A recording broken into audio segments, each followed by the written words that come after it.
வணக்கம். நிஃப்டியோட அனாலிசிஸ் பார்த்துடலாம். இன்னைக்கு நிஃப்டி எப்படி ட்ரேட் ஆச்சு அப்படிங்கிறது, நாளையோட பேட்டர்ன் எப்படி இருக்கும், என்ன டைரக்ஷன்ல மூவ் ஆகும், என்னென்ன லெவல் வரைக்கும் போகும் அப்படிங்கிறத டீட்டெயிலாக பார்த்துக்கலாம். ஓகே, ஸோ நாளைக்கு சென்செக்ஸோட எக்ஸ்பைரி இருக்கு. ஸோ சென்செக்ஸோட லெவல்ஸையும் இந்த வீடியோவில் பார்த்துக்கலாம். ஓகே, ஸோ நேற்றுக்கு நம்ம என்ன சொல்லியிருந்தோம், நேற்றையோட வீடியோவில் என்ன சொல்லியிருந்தோம்னா, ஓகே, ஸோ இதுதான் ரேஞ்ச், ஒரு 3 விதமான ப்ராபபிலிட்டிக்கு வாய்ப்புகள் இருக்கு அப்படிங்கிறத எக்ஸ்பிளைன் பண்ணியிருந்தோம். ஒன்று வந்து நேற்றையோட க்ளோசிங்லேயே நிஃப்டி ஓப்பன் ஆகி கீழே டவுன் ட்ரெண்ட் கொடுத்து 25,200 வரைக்கும் வரலாம் அப்படிங்கிறது ஒரு ப்ராபபிலிட்டி. அப்படி இல்லாம இந்த சேனல் பேட்டர்னுக்குள்ள உள்ளாடி நிஃப்டி ஓப்பன் ஆயிடுச்சுன்னா இதுல இருந்து அப்படியே அப் ட்ரெண்ட் கொடுத்து இந்த ரெசிஸ்டன்ஸ் வரைக்கும் போயிட்டு மறுபடியும் ரிவர்ஸ் ஆகி இது வரைக்கும் வரலாம். 25,450 இது 200ல கீழே தான் 200 இருக்கு, இது 450 ஓகே, அது தப்பா இருக்குன்னு நினைக்கிறேன். ஓகே, ஸோ இதுல 450 வரைக்கும் வரலாம். இதுல இருந்து அப்படியே போய் ரெசிஸ்டன்ஸ் டச் பண்ணி 450 வரைக்கும் வரலாம் அப்படிங்கிறத சொல்லியிருந்தோம். ஒருவேளை இந்த ரேஞ்சை பிரேக் பண்ணுச்சுன்னா 25,850 வரைக்கும் போகலாம் அப்படிங்கிறது தான் 3 பாசிபிலிட்டி இருந்தோம். இன்னைக்கு பெர்ஃபெக்டா நம்ம ப்ரிடிக்ட் பண்ண மாதிரியே இந்த ரேஞ்சை ஃபாலோ பண்ணிருக்கு. ஓகே, இதுல இந்த சேனல் பேட்டர்னுக்குள்ள நிஃப்டி ஓப்பன் ஆச்சு. ஓப்பன் ஆகி என்ன பண்ணுச்சு, இனிஷியலா இந்த ரெசிஸ்டன்ஸை டெஸ்ட் பண்ண போய் அதை ரிஜெக்ட் பண்ணி அப்படியே கீழே வந்திருக்கு. ஓகே, இதை சார்ட்ல பார்த்தா தெரியும். டெலகிராம்லயும் அதே தான் நம்ம அப்டேட் பண்ணியிருந்தோம். ஓகே, ஸோ டெலகிராம்லயும் லைவ் அப்டேட்லயும் அதே ரேஞ்ச் தான் நம்ம கொடுத்துருந்தோம். உங்கள்கிட்ட நிஃப்டியோட லைவ் டைரக்ஷன்ஸ், லைவ் மார்க்கெட்ல டைரக்ஷன்ஸ் அப்டேட் பண்ணணும்னா டெலகிராமோட லிங்க் வந்து டிஸ்கிரிப்ஷன்ல இருக்கு, அதை ஜாயின் பண்ணிக்கோங்க. ஸோ உங்களுக்கு மார்க்கெட்டோட அப்டேட், லைவ் டைரக்ஷன்ஸ் எந்த டைரக்ஷன்ல மூவ் ஆகும், அதோட லெவல்ஸும் லைவா கிடைக்கும். ஓகே, ஸோ இதுதான் மார்னிங் ஸ்டார்ட் பண்ணியிருந்தோம். நம்ம ஏற்கனவே எதிர்பார்த்தது மாதிரி இங்க இருந்து இந்த 25,400 450 தான் நைட் டார்கெட் இருந்துச்சு. அப் சைட்ல இந்த ரெசிஸ்டன்ஸ் வரைக்கும், ஓகே, 25,650 வரைக்கும், இதுல இருந்து 650 வரைக்கும் நம்ம ஏற்கனவே அந்த சேனல் பட்டன் பார்த்தோம், அதை பேஸ் பண்ணி போகும் அப்படிங்கிறது தான் சொல்லியிருந்தோம். ஓகே, நம்ம எதிர்பார்த்தது மாதிரியே இங்க இருந்து இதுல இருந்து 25,650 எக்ஸாக்டா அந்த ரேஞ்ச் வரைக்கும் போச்சு. எக்ஸாக்டா அந்த ரெசிஸ்டன்ஸ் டச் பண்ணிக்கிட்டு இந்த ரெசிஸ்டன்ஸை டச் பண்ணிக்கிட்டு அதுல இருந்து ரிஜெக்ஷன் கொடுக்க ஆரம்பிச்சது. இதை நம்ம நேற்று வீடியோ எக்ஸ்பிளைன் பண்ணிருந்தோம். இந்த ரேஞ்சில இருந்து நிஃப்டி டவுன் ட்ரெண்ட் கொடுத்து கீழே வரணும் அப்படிங்கிறது. ஓகே, ஸோ கொஞ்ச நேரத்துல இதுல டச் பண்ண நிஃப்டி அப்படியே சைட் வைஸ் போய் ரிஜெக்ட் பண்ண ஆரம்பிச்சு கீழே டவுன் ட்ரெண்ட் கொடுக்க ஆரம்பிச்சு. ஸோ நம்மளோட அடுத்த லெவல் என்னவா இருக்கும், ஒருவேளை பிரேக் பண்ணிச்சுன்னா அப் ட்ரெண்ட் இது வரைக்கும் 700 வரைக்கும், இல்லைன்னா தொடர்ந்து டவுன் ட்ரெண்ட் கொடுத்து மறுபடியும் டே லோ இது வரைக்கும் வரலாம். டே லோ இது வரைக்கும் 25,520, அதுக்கப்புறம் 470 டார்கெட்டா இருந்துச்சு. ஓகே, இதுதான் லைவ்ல கொடுத்த ரேஞ்சு. பர்ஃபெக்டா நம்ம இந்த ரேஞ்ச் கொடுத்துருந்தாலும் அதே ரேஞ்சில் தான் ஃபாலோ பண்ணிட்டு இருந்துச்சு.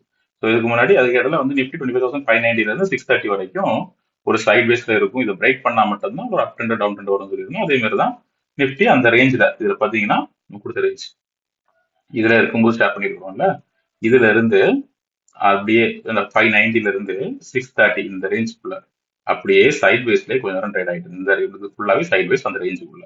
ஒன்ஸ் அந்த ரேஞ்ச் என்ன இருக்கு, இதுல இருந்து இது வரைக்கும், இங்க இருந்து இது வரைக்கும் சைட் வைஸ்லேயே ட்ரேட் ஆகிட்டு இருந்துச்சு.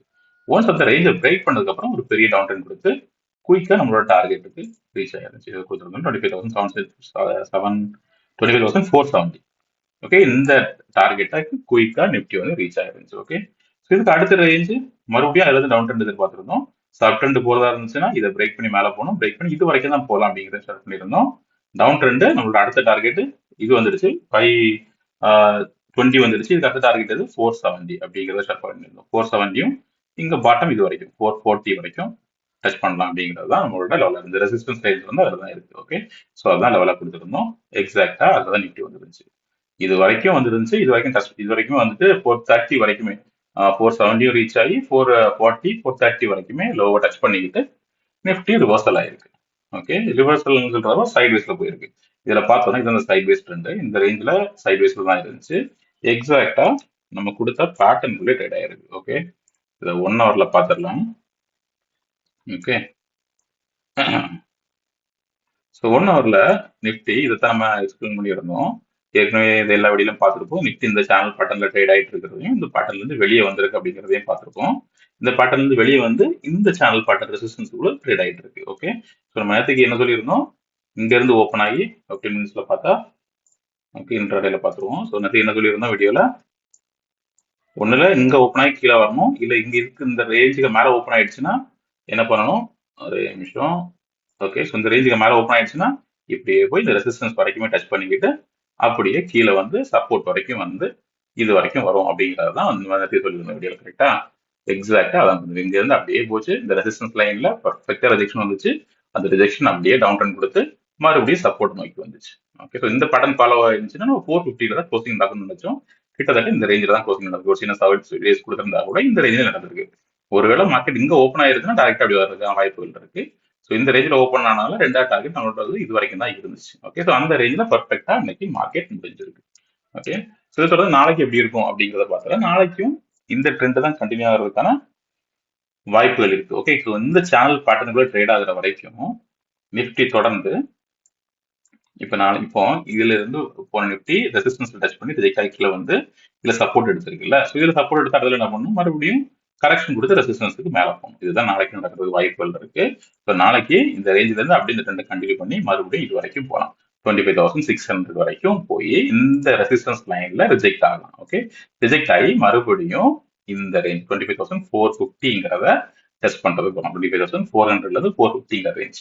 ஒருவேளை இதை பிரேக் பண்ணிடுச்சுன்னா தொடர்ந்து டவுன் ட்ரெண்ட் கொடுத்து கீழே வரும். இல்லை இதுல சப்போர்ட் எடுத்து மறுபடியும் இந்த ரேஞ்சிலே ட்ரேட் ஆகாதான் ட்ரை பண்ணோம். இந்த ரேஞ்சிலே ட்ரேட் ஆகும் பட்சத்துல மறுபடியும் ஒரு இன்னொரு ரிஜெக்ஷன் வரும். ஒரு 2 தடவை ரிஜெக்ஷன் வந்துச்சுன்னா நம்ம அடுத்த லெவல கீழே டவுன் ட்ரெண்ட் வந்து 200 வரைக்கும் போறத பார்க்கலாம். ஓகே, 250 200 ரேஞ்ச் வரைக்கும் மார்க்கெட் போறதுக்கான வாய்ப்புகள் இருக்கு. ஓகே, ஒருவேளை இந்த ரெண்டு ரேஞ்ச் இங்க இதுல டெஸ்ட் பண்ணதுல ரெசிஸ்டன்ஸ் ஒருவேளை இந்த இதுல பிரேக் பண்ணி மேல போச்சுன்னா மட்டும் அப் ட்ரெண்ட் கொடுக்கறதுக்கான வாய்ப்புகள் இருக்கும்.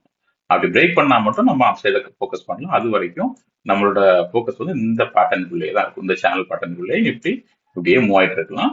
இதை பேஸ் பண்ணி நம்ம ஈஸியா ட்ரேட் எடுத்துட்டு போயிட்டு இருக்கலாம். ஓகே, ஒன்ஸ் இந்த சேனல் பேட்டர்ன் விட்டு வெளியே வருதுன்னா, ஒருவேளை இந்த இடத்துல வந்து நோக்குமே இது வெளியே வருதுன்னா உங்களோட டார்கெட் டவுன் சைட்ல வெளியே வருதுன்னா நேரம் இந்த 25,200 இருக்கும். ஒருவேளை அப் சைட்ல வருதுன்னா இந்த ஹை வரைக்கும் போகலாம் மேக்ஸிமம். ஓகே, 25,788 இதை பிரேக் பண்ணி 25,788. ஓகே, ஸோ நாளைக்கும் ட்ரேடிங் பேட்டர்ன் கொஞ்சம் ஈஸியாக தான் இருக்கும்னு நினைக்கிறேன். ஸோ இந்த சேனல் பேட்டர்னுக்குள்ளே இப்படியே ட்ரேட் ஆகிட்டு இருக்கணும். இப்படியே அப் டவுன் சொல்லிட்டு சேனல் பேட்டர்னுக்குள்ளே போயிட்டு இருக்கலாம்.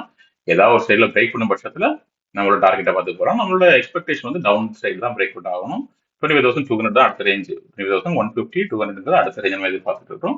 பார்க்கலாம் நாளைக்கு எது வருதா இல்லையா அப்படின்றது. ஓகே, சென்செக்ஸ்ல பார்த்தோம்னா சென்செக்ஸ்ல கிட்டத்தட்ட அதே பேட்டர்ன் தான். ஓகே, சென்செக்ஸ்ல இப்போதைக்கு 1 ஹவர்ல ஒரு சேனல் பேட்டர்னுக்குள்ள தான் சென்செக்ஸும் ட்ரேட் ஆகிட்டு இருக்கு.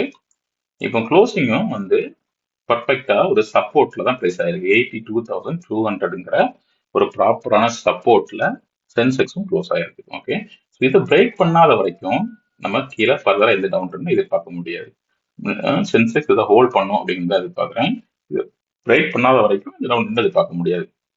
ஸோ நாளைக்கு நம்ம நிப்டில இப்போதைக்கு எதிர்பார்த்தோம். நிப்டில ஒரு அப் ட்ரெண்ட் அப் போய் இந்த ரெசிஸ்டன்ஸ் ரிஜெக்ட் ஆகும் எதிர்பார்த்தோம்ல, அதே தான் சென்செக்ஸ்லயும் இந்த ரேஞ்சில இருந்து இப்போதைக்கு இது வரைக்கும் போகலாம்.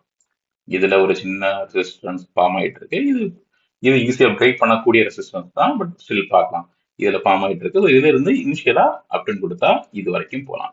82,640ங்கிற ரேஞ்ச் வரைக்கும். இதுல இருந்து 82,200ல இருந்து 82,650 வரைக்கும் இனிஷியலா சென்செக்ஸ் போறதுக்கான வாய்ப்புகள் இருக்கு. ஸோ இதுல இருந்து ரிஜெக்ஷன் வந்துச்சுன்னா அடுத்து என்ன, இதை மறுபடியும் டெஸ்ட் பண்ணணும். 25,200 நாளைக்கு டெஸ்ட் பண்ணணும். ஒருவேளை இதுல பிரேக் பண்ணிடுச்சுன்னா நாளைக்கு டவுன் ட்ரெண்ட் கொடுத்து க்ளோசிங் வந்து 81,600ல இருந்து 700 ரேஞ்சுக்குள்ள இருக்கலாம். ஓகே, 650 600 700 ரேஞ்சுக்குள்ள 81,600 700 ரேஞ்சுக்குள்ள எக்ஸ்பைரி அமைகிறதுக்கான வாய்ப்புகள் சென்செக்ஸ்ல இருக்கு. எப்போ இந்த ரேஞ்சை பிரேக் பண்ணிடுச்சுன்னா பிரேக் பண்றதுக்குள்ள வாய்ப்புகளும் இருக்கு. ஏன்னா ஆல்ரெடி 2-3 ஒரு ஸ்ட்ராங்கா சப்போர்ட் எடுத்திருக்கு. இங்கேயும் ஒரு ரெசிஸ்டன்ஸ் ஃபார்ம் ஆயிட்டு இருக்கு. இதுல ரிஜெக்ஷன் ஆயிடுச்சுன்னா, இந்த ரேஞ்ச் ரிஜெக்ஷன் ஆயிடுச்சுன்னா இங்க பிரேக் பண்றதுக்கான வாய்ப்புகள் ஜாஸ்தி. ஓகே, இதுல ரிஜெக்ஷன் ஆயிடுச்சுன்னா இப்படியே வந்து இதுல பிரேக் பண்றதுக்கான வாய்ப்புகள் ஜாஸ்தி. ஒருவேளை இதுல ரிஜெக்ஷன் ஆகாம இதை பிரேக் பண்ணிடுச்சுன்னா சென்செக்ஸ் டைரக்டா இது வரைக்கும் போகலாம். 83,500 வரைக்கும் போகலாம். ஓகே, ஸோ 83,500 வரைக்கும் போகலாம். ஸோ நாளைக்கு சென்செக்ஸ்ல எக்ஸ்பைரிக்கு 2 பாசிபிலிட்டிஸ் இருக்கு. 2 சொல்றோட 3 பாசிபிலிட்டிஸ் இருக்குன்னு சொல்லலாம். இந்த சப்போர்ட் இருக்குல்ல, இந்த சப்போர்ட் கிட்டயே சென்செக்ஸ் எக்ஸ்பைரி ஆகிறதுக்கான வாய்ப்பும் இருக்கு. எப்படி இதே ரேஞ்சில் அப்படியே சைட்வேஸ்லேயே டிராவல் ஆகி இப்படியே வந்து இங்க முடிஞ்சிருக்கிறதுக்கான வாய்ப்புகள் இருக்கு. ஓகே, அது ஃபர்ஸ்ட்.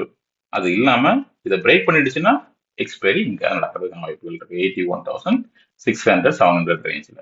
ஓகே, இல்ல இந்த சைடு இந்த ரேஞ்சை பிரேக் பண்ணிடுச்சுன்னா எக்ஸ்பைரி 83,400 500 ரேஞ்சில் நடக்கிறதுக்கான வாய்ப்புகள் இருக்கு. ஸோ சென்செக்ஸும் கூட எந்த சைடில் பிரேக் அவுட் நடக்குது அப்படிங்கிறத பேஸ் பண்ணி நாளைக்கு நம்ம ட்ரேடை பிளான் பண்ணிக்கலாம். இந்த ரேஞ்சையும் பிரேக் பண்ணாத வரைக்கும் நம்ம இந்த சேனலுக்குள்ளே தான் ட்ரேட் பண்ணோம். இந்த ரேஞ்சும் ஓகே, பிரேக் பண்ணாத வரைக்கும் சென்செக்ஸ் இதுக்குள்ளே அப்படியே ட்ரேட் ஆகிறதுக்கான வாய்ப்புகள் தான் இருக்கு. அதுக்குள்ள கேப்ல ட்ரேட் பண்றது நல்லது. ஏன்னா அப் சைடு டவுன் சைடு ரெண்டு சைடும் எக்ஸலரேட் பண்றதுக்கான வாய்ப்புகள் இருக்கும். ஒன்ஸ் இதை விட்டு வெளியே வந்தது பிறகு இந்த பக்கமும் இல்ல கீழே வெளியே வந்ததுக்கு பிறகு ட்ரேட் எடுக்கிறது ஈஸியா இருக்கும். டார்கெட் லெவல பார்த்து சென்செக்ஸ் போறதுக்கும் வாய்ப்புகள் இருக்கும். ஓகே, தொடர்ந்து லைவ் அப்டேட்டா டெலிகிராம் சேனல்ல போஸ்ட் பண்றேன். அதோட லிங்க் டிஸ்கிரிப்ஷன் இருக்கும், அதில் ஜாயின் பண்ணிக்கோங்க. ஸோ லைவ் அப்டேட்டை போஸ்ட் பண்றேன். ஓகே, ஸோ பேங்க் நிஃப்டியும் கூட ஒரு கிட்டத்தட்ட பேரிஷ் மோட்ல தான் இருக்கு. அதையும் குயிக்கா பார்த்துடலாமே. பேங்க் நிஃப்டியும் கூட பேரிஷ் மோட்ல தான் இருக்கு. நேற்றுக்கு சொல்லியிருந்தோம் இந்த ரேஞ்ச், இந்த ரெசிஸ்டன்ஸ், இதுல ஒரு சப்போர்ட் இருக்கு. இந்த சப்போர்ட் லைனை பிரேக் பண்ணி பேங்க் நிஃப்டி ஆல்ரெடி கீழே வந்திருக்கு, நேற்றுக்கு வந்துடுச்சு. ஸோ இதுல இருந்து இது தொடர்ந்து கீழே வரதுக்கான வாய்ப்புகள் இருக்குன்னு சொல்லியிருந்தோம். அதுதான் பேங்க் நிஃப்டி இப்போதைக்கு ஃபாலோ பண்ணிட்டு இருக்கு. ஓகே, தொடர்ந்து ஒரு லோ ஃபார்மெண்ட்டே இருக்கிறது தான் பார்க்க முடியுது. அப்படின்னு ஒரு லோ மறுபடியும் லோ லோ லோ ஒன்று லோ ஃபார்மெண்ட் வரிசையே கண்டினியூ லோ ஃபார்ம் பண்ணிக்கிட்டே இருக்கு பேங்க் நிஃப்டியும். ஸோ நாளைக்கும் கூட இதுல இருந்து ஒரு சின்னதா சென்செக்ஸும் நிஃப்டியும் ஒரு சின்ன அப்டேட் கொடுக்கும்போது பேங்க் நிஃப்டிக்கு ஒரு சின்னதாக அப்டேட் கொடுத்து இது வரைக்கும் போய்கிட்டு மறுபடியும் ரிஜெக்ஷன் கொடுத்து புது லோ கிரியேட் பண்ணலாம். இது வரைக்கும் வரலாம் 60,700 இல்லை 60,600 ரேஞ்சை பார்த்து பேங்க் நிஃப்டியும் வரதுக்கான வாய்ப்புகள் இருக்கு. ஒருவேளை அப்டென்ட்டுக்கான பாசிபிலிட்டிஸ் இருக்குன்னா பேங்க் நிஃப்டி இது வரைக்கும் வரணும். 61,270 வரைக்கும் வந்துச்சுன்னா இதை பிரேக் பண்ணதுக்கு பார்க்கணும். பிரேக் பண்ணிடுச்சுன்னா இது வரைக்கும் போகலாம். எப்படி இந்த மாதிரி ஒரு டபிள்யூ பட்டன் ஃபார்ம் ஆகலாம். இது வரைக்கும் வந்து ட்ரெண்டை கண்டினியூ பண்ணுச்சுன்னா தொடர்ந்து போய் இது வரைக்கும் போய் ட்ரெண்டை கண்டினியூ பண்ணி ஃபாலோ பண்ணலாம். 61,550 வரைக்கும் போகலாம். இல்லை இந்த ஜோன்லேயே ரிஜெக்ஷன் வந்துடுச்சு அப்படின்னா, ஓகே, இந்த ஜோன்லேயே ரிஜெக்ஷன் வந்துடுச்சுன்னா பேங்க் நிஃப்டியும் டவுன் ட்ரெண்ட் கொடுத்து 60,500 600 ரேஞ்ச் வரைக்கும் பேங்க் நிஃப்டியும் வர்றதுக்கு வாய்ப்புகள் இருக்கு. ஓகே, ஸோ நாளைக்கு எப்படி ட்ரேடிங் இருக்குன்னு பார்க்கலாம். சேனலை சப்ஸ்கிரைப் பண்ணிக்கோங்க. லைவ் அப்டேட்டுக்கு டெலிகிராம் சேனலை ஃபாலோ பண்ணிக்கோங்க. ஓகே, வீடியோ லைக் பண்ணுங்க. உங்களோட வியூஸ் ஃபீட்பேக் எதுவாக இருந்தாலும் கமெண்ட்டை ஷேர் பண்ணுங்க. Okay, thank you.